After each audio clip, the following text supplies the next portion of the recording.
അതെ ഒരു ചായ കുടിച്ചാലോ?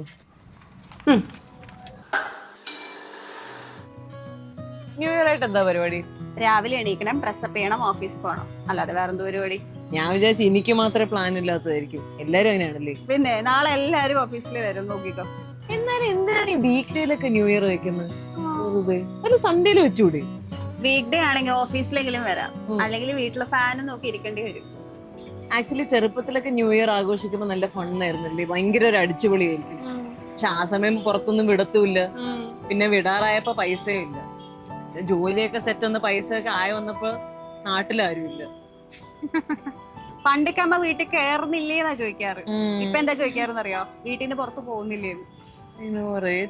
ആക്ച്വലി നമ്മള് ചെറുതിലായിരിക്കുമ്പോ നമുക്ക് വളരാൻ ഭയങ്കര ആഗ്രഹമാണ്. വലുതായി ഇതൊക്കെ ചെയ്യണം അതൊക്കെ ചെയ്യണം.